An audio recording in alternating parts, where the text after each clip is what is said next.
Նա իր ողջ ստեղծագործական կյանքը նվիրեց հայ մարդու հոգեբանության, կենցաղի, հասարակական ու քաղաքական կարևոր իրադարձությունների սրամիտ, երբեմն էլ հեգնական պատկերմանը։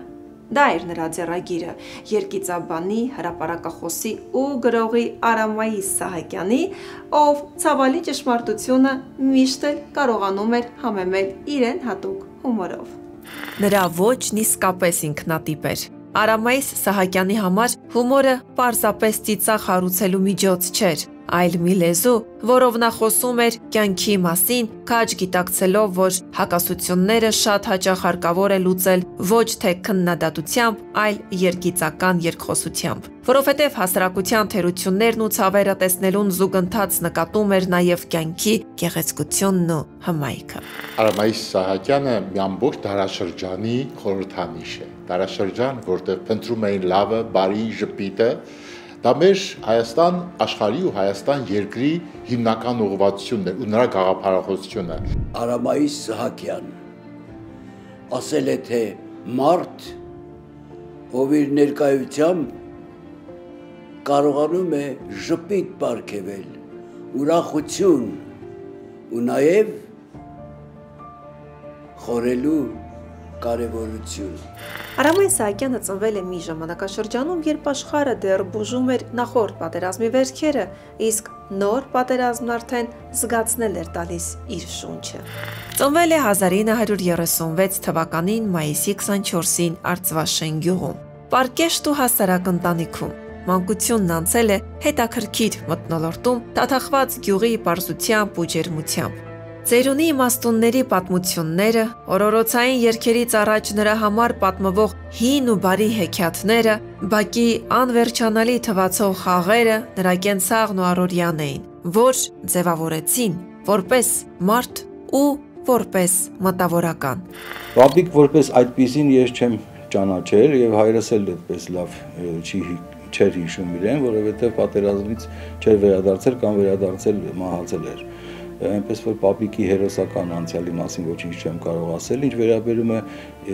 որտեղից ենք մենք, որտեղից է հայրիկս, նա Արծվաշեն գյուղից էր, Արծվաշենից 17 տարեկանում եկել է Երևան, այստեղ ընդունվել է գրական ինստիտուտ, հետո շարունակել է Մոսկվայում, այդպես ինքը հենց երիտասարդ տարիքից արդեն սկսել է ճանաչվել, սիրվել, գիտեք ինչն է հետաքրքիր, ինքը կան չէ շատ մարդիկ, որ ասում են սիրված։ Ինքը ժողովրդի կողմից շատ սիրված մարդ էր եւ այս վերջին ներկայացումը մենք նվիրել ենք Արամայիս Սահակյանի այդ լուսավոր հիշատակին։ Ծանր մանկություն այնպես էլ իհարկե հայրենական մեծ պատերազմի տարիներին հաճ կար սով, ցուրտ եւ այլն, բայց ես առանձնապես դա չի զգում, կարծում եմ դա է կան։ Արամայիս Սահակյանի գրական ուղու մեկնարկը տրվել է Երևանի Խաչատուր Աբովյանի անվան մանկավարժական ինստիտուտից, որտեղ սովորել եւ ավարտել է պատմալեզվագրական բաժինը։ Այս ուսումնառության տարիներին գրողը սկսել է խորապես ընկալել խոսքի ուժը որպես մշակութային ու հասարակական ազդեցության միջոց եւ հենց այդ դիտանկյունից էլ կիրառել այն։ Ձգտումը դեպի գրական վարպետություն նրան հասցրել է Մոսկվա, որտեղ սովորել է Գորկու անվան գրական ինստիտուտում, զարգացնելով գրական ոճն ու լեզվական նրբությունը։ Այդ շրջանը դարձել է նրա ստեղծագործական հասունացման կարևոր փուլերից մեկը, որի ընթացքում Սահակյանը հաղորդակցվել է նաև ժամանակի ճանաչված գրողների ու մտավորականների հետ։ Քեֆ ենք անում մենք իրար հետ, դեմը գարուն ու ձորն է, Սարոյանն է սեղանապետ, որ մեր թագավորն է։ Նա հրճվելով գարուն ու ձորի, խաղաղությամբ ասաց, կրնալալ, սա մեր կյանքի ամենալավորն է։ Բոլորը նրան հիշում են նաև իր հանգավոր երգիծական քառյակներով։ Ուներ ամեն մեկին դիմելու յուրահատուկ ձևն ու կերպը։ Կանանց հետ հեռախոսազանգերի ժամանակ հարցնում էր. Ես տիեզերքի կենտրոնին եմ զանգել, տղամարդկանց հանդիպելիս ասում. Ողջույն աշխարհի ամենագեղեցիկ տղամարդուն, հաճախ էր կրկնում. Ես քեզ պետք է ողջունեմ, որովհետև փող չունեմ։ Իսկ իր ձոները եզրափակում էր հայտնի տողով, հարգանքներով իսկական Արամայիս Սահակյան։ Տարիներ առաջ ինձ հետ ունեցած հարցազրույցի ժամանակ Արամայ Սահակյանն իմացավ, որ վախենում եմ թիթեռներից, եւ իր սրամիտ մի քանի տողնից ձոնելով վերնագրեց այսպես. Բումերանգի թիթեռնիկին։ Բոլորը իրեն հիշում են, բոլորը։ Նույնիսկ իմ ուսանողների հետ զրուցում եմ եւ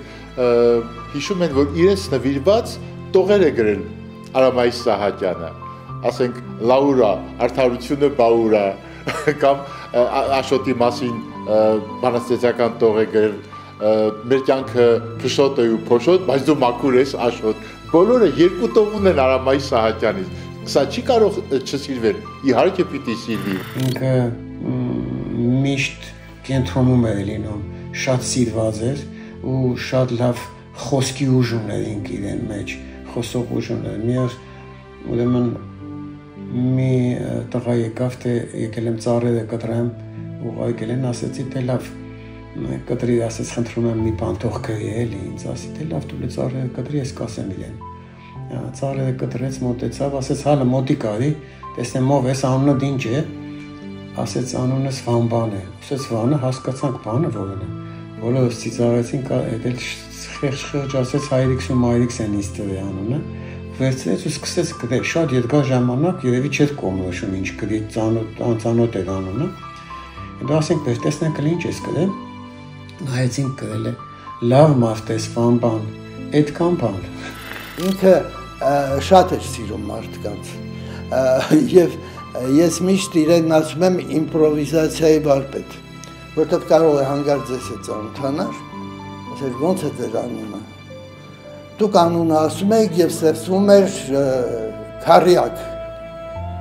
Իսկ ինքը վարպետ էր այդ քարյակներ ստեղծելու։ Արամայ Սահակյանի ստեղծագործական գործունեությունն ընդգրկում է ժանրերի լայն շրջանակ, քնարերգությունից մինչև երգիծանք։ Առաջին բանաստեղծությունը լույս է տեսել Պիոներ կանչ թերթում 1954 թվականին։ Ուսանողներ պոեմի համար արժանացել է Հայաստանի գրողների միության մրցանակի, իսկ Ապրել եւ սիրել գրքի համար պետական մրցանակի։ Անենց բաներ էր պատմում, որը մենք բոլորս գիտեինք, ինչի մասին է խոսքը, բայց իր պատմածը մի հատ նոր տեսքով էր լինում եւ միշտ ինքը աշխատում էր հումոր աներ։ Դե լեննականցիներն այդպես են, ինչ կխոսեն, տագը հումոր կա։ Այնքան շատ են խոսում, վերջում մի հատ հումոր դուրս է գալիս։ Արամայսն էլ էր, այնքան էր փորձում հումոր անել, վերջը հետո վերջապես մարդ էր, էլի սպառվեր չողում չէր կարող անընդհատ հումոր, բայց ինքը անընդհատ այդ դեսկի մեջ էր։ Հրատարակվել են Արամայ Սահակյանի բազմաթիվ գրքեր ու ժողովածուներ, որոնք անդրադարձել են ամենատարբեր թեմաներին, որոնք արտացոլում են կյանքի փիլիսոփայությունը լի լավատեսությամբ ու մարդու հանդեպ ունեցած հավատով։ Հայտնի գրքերից են Սիրո հասակը, Սիրել եւ ապրել, Եղիր երջանիկ, Ես քեզ սիրում եմ, Աստղիկներ, Զվարճալի հարցազրույցներ, Ես քո զավակն եմ, Հայաստան, Խորհրդավոր խորհրդարան եւ այլն։ Երբ ասում են Արամայ Սահակյան, բոլորի դեպքին ինքնաբերաբար ժպիտ է հայտնվում, որովհետև հիշում են նրա հումորները, կատակները, անավանդ Ռուսնի շաբաթաթերթը, որը հետագայում դարձավ ամսաթերթ, ամսագիր, բայց մոռանում են, որ ինչ է Ռոզնին գալը, Արամայ Սահակյանը եղել է բանաստեղծ և էր, և մնաց որպես բանաստեղծ, և ամենագողտրիկ բանաստեղծությունների հեղինակն է նա։ 1971 թվականին Մոսկվայում լույս է տեսել Արամայ Սահակյանի ռուսերեն առաջին գիրքը «Բարև բարեկամ» վերնագրով, որը միանգամից ջերմ ընդունելության է արժանացել ընթերցողների շրջանում։ Այս ժողովածուն նրան ճանաչելի է դարձրել խորհրդային միության գրական աշխարհում, հաստատելով այն փաստը, որ գրողի հուզական խորությունը հնչեղություն ունի նաև ազգային սահմաններից դուրս։ Արամայ Սահակյանի բանաստեղծությունները կենսունակ են, թե հայերեն, թե թարգմանված, եւ չեն կորցնում իրենց նրբությունն ու ջերմությունը, սերը, բարությունը, ազնվությունը, նրա գրականության միջոցով թարգմանվել է շատ լեզուներով, հասնելով ամենատարբեր մտածողության ու մշակույթի մարդկանց։ Ինքն էլ եղել է մի շարք թարգմանությունների հեղինակ։ Հունգար բանաստեղծ Էնդրեադիին թարգմանելու համար պարգևատրվել է Հունգարիայի մշակույթի նախարարության Էնդրեադիի հիշատակին մեդալով։ Ինքը իր ստեղծագործությամբ, իր հրապարակախոսային ելույթներով, նաև ստեղծագործություններով հրապարակային, ինձ թվում է ներքին շատ մեծ այդ սերը դեպի հայրենիքը կար, որտեղ եթե դու քննադատում ես այն թերությունները, որ կան քո հայրենիքում, ուրեմն դու շատ հայրենասեր ես։ Որպես պոետ մենք շատ հաճախ վեճեր ենք ունեցել, ես միշտ իրան ասում էի, որ քո գործերում մի քիչ մակերեսայնություն կա բան, ինքը ինչ չէր բացատրում, թե ինչի համար անում, բայց հետո հասկացա, որ այդ պարզությունը, որ մարդիկ հասկանում են այդ ամեն ինչը, որ ավելի միանգամից մատ չլինի, այդ պարզության մեջ է հենց իր ամբողջ տաղանդը եւ այդ միջոցը, որով ինքը արտահայտվում էր, այդ մարդկային գրական, խոսակցական լեզվի նկատմամբ ինքը շատ տենց մանիպուլյացիաներ անում բառերի մեջ, խոսքով այդ իր մոտ ամեն ինչ ստացվում էր։ Արամայ Սահակյանի բանաստեղծությունները կենթանություն ու նոր կյանք են գտել նաև երգերի միջոցով։ Ժամանակակից կոմպոզիտորները զգացել են նրա ստեղծագործություններում ապրող մեղեդայնությունն ու հնչողությունն ու դրանք վերածել հրաշալի ու սիրելի դարձած գործերի։ Մեկ օր ուրեմն հանդիպեցի իրան։ Վայ, բարև Արմո ջան, բարև Ռուբիկ ջան եւ այլն գրկախառնություն, գիտես ես քեզ մի գաղտնի կասեմ դու իմանաս։ Արնոնք քո համար, հատուկ քո կատարման համար երգ է գրել։ Եվ շատ լավ երգ է։ Ես էլ բառերն եմ գրել։ Մենակ պետք է իմանաս, թե այդ ինչ բառեր են։ Արեգակին պետք է հերվից նայել։ Կայրի, եթե շատ մոտենաս, վայ ասի, այդ ինչ հետաքրքիր միտք կա, շատ լավ ես գրել։ Ասեց, հա, գրել եմ, բայց ցավ եմ ապրում։ Մինչև հիմա ես վերնագիր չեմ կարողանում ընտրել բանաստեղծությանը։ Ասի, հելա մի հատ ընթերցեց առաջին տողից մինչև վերջ, ասի, մի հատ էլ ընթերցի, որտև շատ դուր եկավ ինձ խոսքերը, ասի, իսկականն է, ասի, բայց էլ ուր ես ման գալիս, երգը ինքը քեզ հուշում է, ինչու համար ես ուզում վերնագիր ընտրել, արեգակին պետք է հերվից նայել կայրի, եթե չհատ մոտնաս, դու իմ չքնաղ երաս, ասեցի, հենց վերնագիրը այս երկու բառի մեջ է, մեկ միտք, չքնաղ երաս, ասեց, չէի մտածել, հրաշալի է, ուրեմն երգը կկոչվի չքնաղ երաս, տակը գրեց, իմ Ռուբիկի թելադրանքով վերնագիրը չքնաղ երաս է, վերևում գրեց չքնաղ երաս։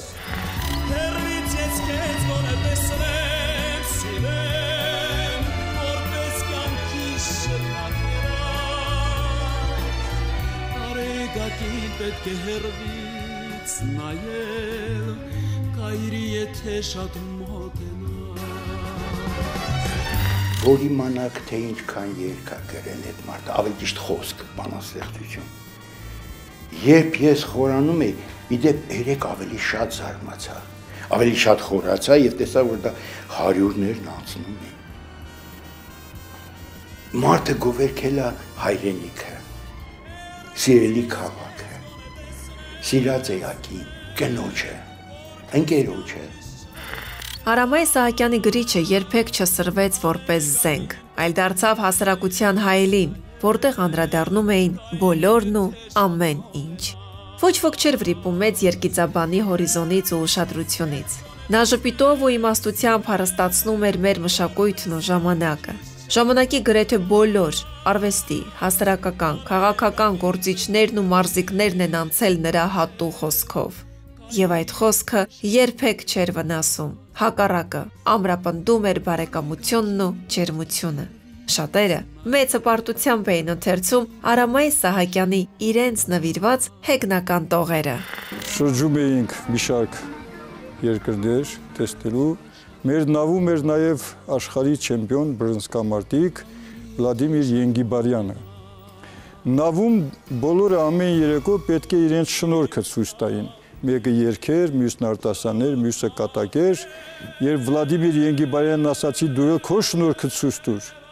ասաց եթե իմ շնորհքը ցույց տամ, նավում ոչ մեկը կենթանի չի մնա։ Արամայ Սահակյանն աչքի էր ընկել նաև իր խմբագրական մեծ տաղանդով։ Երկար տարիներ աշխատել է Ավանգարդ թերթի խմբագրությունում, ապա Գարուն ամսագրում։ Սիրել է նաև հեռուստատեսությունն ու ռադիոն։ Աշխատել է Հայաստանի ռադիո-հեռուստատեսության պետական կոմիտեի արտասահմանի հայության համար տարած հաղորդումների գլխավոր խմբագիր։ Պետք է հիշեմ, որ Լոս Անջելեսում նա ունենում էր հետաքրքիր հանդիպումներ, երեկոներ էր ունենում սփյուռքահայության հետ, եւ ասում իր հումորը ամեն մարդ չէր հասկանում։ Տենց չի, որ ինքը միանվագ հասկացվում էր բոլորի կողմից։ Հիմնականում իհարկե հասկանում էին Հայաստանից եկածները, որտեղ իր հումորը այս հողի հետ էր կապված, պարսկահայերը չէին հասկանում, բերությունները ընդհանրապես ասում են, այս մարդիկ ինչու են ծիծաղում,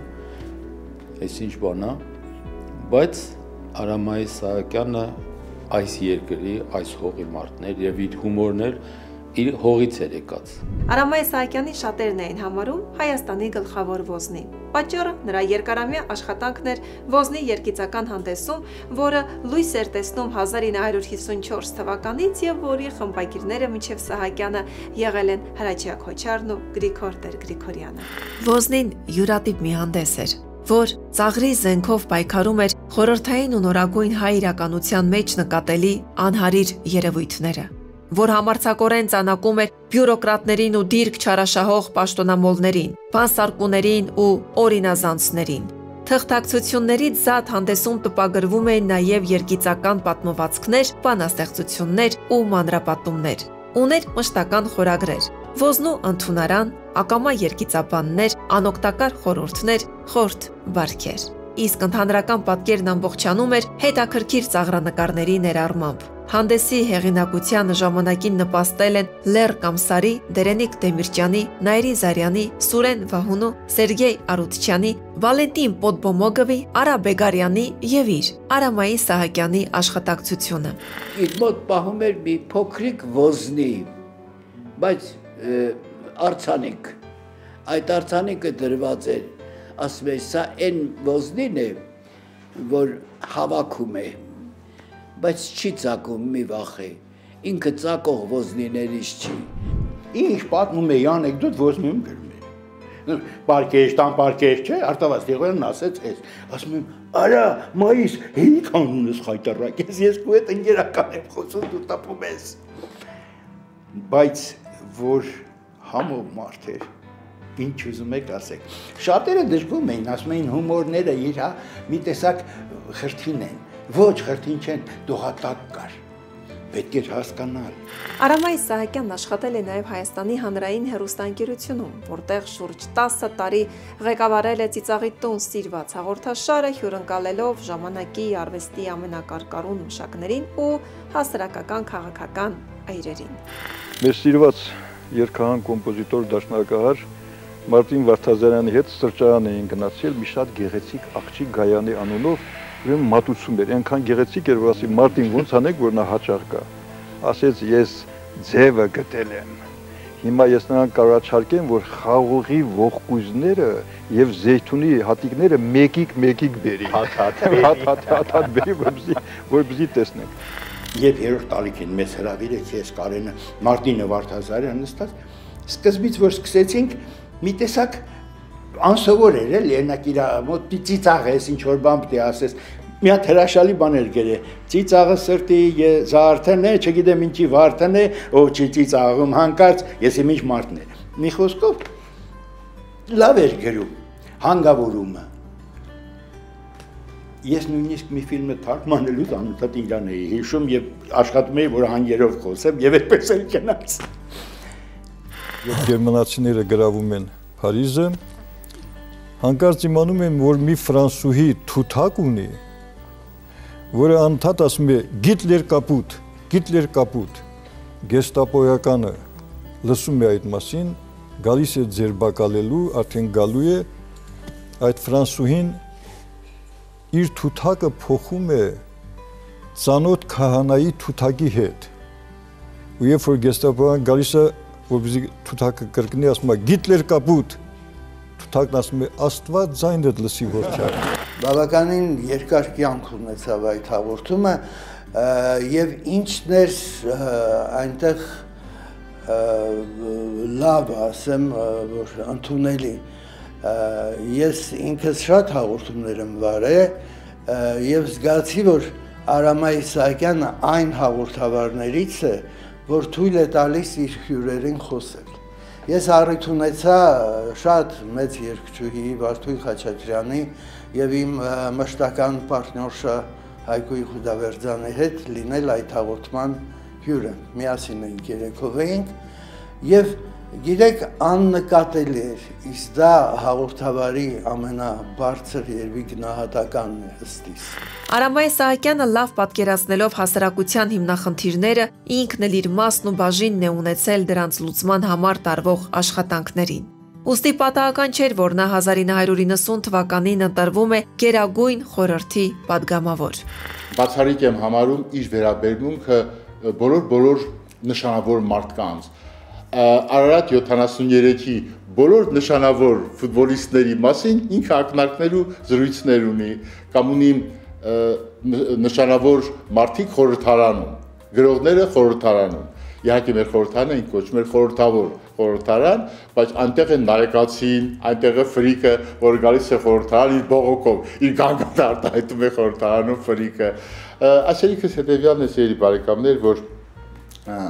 մենք իդեպս Արամայ Իսահակյանի ունենք մի պայծառ անուն, որը մեզ այսօր օգնում է ապրել։ Արամայ Իսահակյանը չէր ընտրել հեշտ ուղի, բայց կարողացել էր գտնել ամենքի սրտին հասնելու ձևն ու բանալին։ Նրա գրքերը կարդում էին բոլորը՝ գյուղացին, ուսանողը, պաշտոնյան։ Ամեն մեկն այնտեղ գտնում էր մի հայելի, որի միջոցով ծիծաղում էր, բայց ոչ երբեք ծաղրում ու ծաղրվում։ Տասնամյակներ շարունակ նա մնաց այդպիսին, արդի ու սիրված, համարձակ, բայց ոչ երբեք կոպիտ։ Բժիշկ Ջեյմս Ստեփանյան ընկեր ունեմ, ասում է Ֆրունզիկի հետ միտեղ էին գնում, գյուղ գնացինք, երեխաները հավաքվեցին, թե Ֆրունզ, մի բան ասա ծիծաղենք։ Ֆրունզն էլ նեղացավ, ասեց հայելու մեջ նայեք կծիծաղեք։ Արամայ Իսահակյանի հումորը խաղաղություն էր հաստատում։ Նրա հեգնակը չէր բաժանում, այլ միավորում էր, օգնելով մարդկանց ընդունել իրար թերություններով ու սխալներով, ինչպես նաև ներողամտությամբ ու ժպիտով։ Նա հումորով էր հաշտեցնում անհաշտ երևույթներն ու խռոված հոգիները։ Դա նրա ամենամեծ զենքն էր։ Այդ էր պատճառը, որ նրա գիրը երբեք հնարավոր չէ շփոթել։ Երեք մեկը Գերմանիայից Ֆրանկֆուրտից զանգ տվեց իր հոր հետ միասին, ասաց 12 տարեկան եմ, անունս Նարեկ է։ Պարոն Սահակյան, դուք այնքան լավ մարդկանց եք հրավիրում, ինչու մի անգամ էլ նարեկացուն չեք հրավիրում։ Արամայ Իսահակյանի քննադատությունը միշտ սիրով էր։ Ոչ ոքի չէր խայթում, չէր նեղացնում, չէր վիրավորում, հակառակը բուժում էր ու ստիպում ժպտալ, հուշելով, թե որքան գեղեցիկ է սրտով ապրելու արվեստը։ Անգամ բյուրոկրատիայի մասին արտահայտվում էր այնպիսի հումորով, որ պաշտոնյաներն իրենց մասին կարդալով նախ ժպտում էին, ապա մտահոգվում։ Իսկ գուցե արժե համակարգային փոփոխության գնալ։ Այսինքն նրա երգիծանքը ոչ միայն ծիծաղ էր առաջացնում, այլև ստիպում էր մտածել խնդիրների մասին։ Նա այնպես էր ինձ ատում ու նախանձում երևի, որ գրքերս չի կարդում, վախենում է հավանի։ Այնպես որ երգիծաբանը նախանձողների ու չարակամների պակաս էլ չի ունեցել իր միջավայրում, ինչպես հաճախ պատահում է ստեղծագործ, ազդեցիկ ու սիրված անհատների դեպքում։ Արամայ Իսահակյանը երբեք չէր փորձում ձևացնել, որպեսզի իր ասելիքը հաճելի լինի։ Այդ պատճառով էլ երբեմն որոշ մարդկանց համար անհարմար էր իր ներկայությունը։ Բայց դա նրան չէր խանգարում եւ հետ չէր պահում որդեգրած արժեքներից։ Լինելով խոհեմ ու ներողամիտ, երբեք չարին չարությամբ չէր պատասխանում։ Թեև որոշ շրջանակներում երբեմն փորձեր էին արվում փոքրացնել նրա կատարած գործը, այնուամենայնիվ Սահակյանի սկզբունքներն անսասան էին։ Նա գերադասում էր խոսել ոչ թե քննադատների մասին, այլ այն մարդկանց, որոնց ուղղված էր իր ողջ ստեղծագործական կարողությունը։ Շատ հաճախ էր պատահում, որ գրողնի տանը, ասենք, հակասություն էր առաջանում, էլի, ասենք, վերաբերմունքը, ասենք, Արամայիսի նկատմամբ, դե Պատճառը նաև այն էր, որ դրանով կարծես սքողում էին, ծածկում էին, որ նա բանաստեղծ է։ Ասում էին դե լավ, նա կատակասեր մարդ է ընդամենը, ինչ այդպիսի բաներ հնչել են իհարկե, որ իբր անլուրջ մոտենան նրան։ Տեղի անտեղի Արամայիսը ինչ-որ քաղաքական գործիչներին, իշխանության մեջ գտնվող մարդկանց նկատմամբ այսպես հումորատիպ քառյակներ էր հրատարակում, ամսագրում, ոզնիում եւ դրանով արժանանում էր իհարկե ընթերցողը սիրում էր այդ ամեն ինչը, բայց ասենք ինչ որ տեղերից այլ վերաբերմունք են, թե ինչ կարիք կա այդպես։ Ինքը երբեք ոչ մեկի մասին հետևից ոչ մի բան չէր ասի, ինչը ես չեմ կարող ասել իր շրջապատի մասին, բոլոր այդ պոետներ կան, որոնց հիմա բոլոր գործերը սենց հանուն դնում են, կարդում են սենց բան, մեր մեծերն են, մեր մեծերն են, այդ մեծերին ճանաչել եմ, ինքը այդ միջակություններից չէր։ Իսկ ոչ միջակները, տաղանդավորները իսկապես, ես կարող եմ հաստատ ասել, որ արժանի չէին իր հետ ընկերություն անելու կամ իր հետ շփվելու։ Գրանցվելու եմ Գինեսի գրքում 55 տարի նույն կնոջ գրքում։ Այսպիսի հավատարմության խոստովանություն է կատարել նա կնոջ Աստղիկի մասին, որին սիրել ու վստահել է մինչև իր կյանքի վերջին շունչը։ Ինքը շատ ծանր տարավ այրիկի կորուստը, ինքան ծանր տարավ նախ ինքը շատ մեծ տարիքով 2013 թվականին, որ մինչև հիմա ընդհանուր ես որ խոսում եմ, ասենք ես ներկայացումից խոսեցի, որ այս ինչ օրն է, դեռ չեմ հասցրել ասել, շատ չեմ էլ ասել դեռ որ նվիրված է, որտեղ մենք իրար հետ չենք ապրում, ու մի անգամից ինքը բանել էր ասում Արամայիսը, որ անընդհատ Արամայիսն ասում էր, որ իր մոտ էլ գնանք մինչև հիմա ասենց բան անենք, կասետները հանենք, պահենք, այտենց է, այդ չգիտեմ, չհամակերպվեց այդ կինը այդ մարդու կորստի հետ բաներ։ Անսպար էներգիայի տեր մարդ էր։ Ծիծաղի տան 3 հաղորդում մեկ օրում էր նկարում։ Երբեմն նույնիսկ իր հետ աշխատող երիտասարդները հոգնում էին, իսկ ինքը ոչ։ Պարտաճանաչ էր ու չափազանց աշխատասեր։ Իր բոլոր ճիգերն ու ուժերը օգտագործեց։ Ոչինչ չպահեց հիվանդությունը հաղթահարելու համար։ Մի առիթով խոստովանել էր կինը, Աստղիկ Սահակյանը, ով երգիծաբանի մահից հետո գլխավորում էր ոզնի հանդեսը, նպատակ հետապնդելով որպես հոգու պարտ կիրագործել այն ամենն, ինչ Արամայիս Սահակյանը կիսատ էր թողել։ Կինը մանկավարժ էր եւ լավ մանկավարժ էր երկար տարիների, բայց հետո իհարկե գերադասեց աշխատել, շարունակել ամուսնու գործը, որովհետև դա ավելի կարևոր էր այդ թերթը, ոնց ասեմ, մեր ժողովրդական խոսքը անտեր չթողնելու համար եւ հասավ իր նպատակին, որովհետև բավականին բարդ վիճակներ կային թերթը հրատարակելու, նա ամեն ինչ կարողանում էր այնպես անել, որպեսզի թերթի հաջորդ հրատարակումը անպայման լույս տեսնի եւ տարածվի։ Մի առավոտյան Արամայիս Սահակյանը տանը սեղանի վրա գումար է թողնում, իսկ կողքին մի երկտող։ Այս ծանր օրերին տիկին Աստղիկ, այս 10,000-ը քեզ պետք կգա սաստիկ։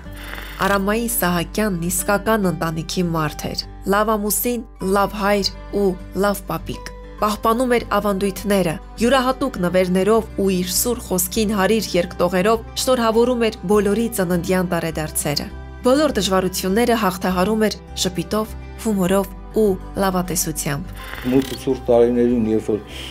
բան էինք անում, այդ ֆուջիկա, բենզին, նավթ, բան սենց բերելը, ինքը կարողանում էր այդ ամեն ինչին նայել էլի հումորով, էլի նույն բաներով ու մարդկային, ոնց որ ասեք, մարդը արատազերծ էր, էլի, համար չեմ ասում, որ իր մասին ես հաղորդում, այլ ուղղակի ընկերների մեջ կլինի, հետբերնի մեջ կլինի, ու շատ էլ չէր սիրում, ին վրա ինչ-որ շատ անդադ փնթալ կամ ինչ-որ նախատել, տենց բաներ շատ չկային։ Արամայիս Սահակյանի գործի շարունակողը եղավ նրա որդին, ժամանակակից գրող, բանաստեղծ, թատերագիր, դերասան Վահրամ Սահակյանը, ով նույնպես անցել է հետաքրքիր ստեղծագործական ուղին։ Շատ ինքնատիպ արձակագիր եմ համարում, այնպիսի արձակի մեջ այնպիսի նոր բաներ երևի ինքն է արել առաջինը մեր հայ արձակում։ Իհարկե դարձյալ այդպես խորապես չի գնահատվել եւ չի արժևորվել, բայց Վահրամի դեպ նաև Վահրամի առաջի վեպը, վիպակ կամ վեպ, անվանենք սև աչեր, սպիտակ սփռոց, չգիտեմ, ծանոթ են մարդիկ, ոնց կարող են եւ այդ ամենը եւ կարդալ։ Եվ նրա պոեզիան, ես որ այդ ամենին ծանոթ եմ, բայց առաջի գիրքը ես պատիվ եմ ունեցել հրատարակել։ Վահրամ Սահակյանը բազում հոդվածների, էսսեների, վեպերի, պիեսների ու տեսաֆիլմերի հեղինակ է, ով նոր խոսք է բերել սատիրայի եւ տրագիկոմեդիայի ժանրում։ Ինքը հիվանդություններ ուներ, շաքարներ ուներ, դիմադրողականության բացակայություն, այդ որ տենց առաջանում է էլի։ Մենք շատ հիվանդություններ են դրանց։ Ու տենց քայքայվեց ինքը, բան, ես էլ չէի կարողանում այն ժամանակ հասկանալ, որ ինքը կարող է ընդհանրապես մահանա։ Դրա համար շատ ծանր տարա, որովհետև անսպասելի է, լավ հիվանդ է, հասկանում եք, բոլորն էլ հիվանդ են, ասենք մի տարի, երկու տարի, վա, ես չէի մտածում, դրա համար ես շատ ծանր տարա, որովհետև մենք միշտ վերջինը, ասենք 95 թվից սկսած տարբեր տեղեր ենք ապրել, տարբեր երկրներում եմ ապրել, ես իր կողքի չեմ եղել, որ իմանամ կոնկրետ ինչ է բանը, ասենց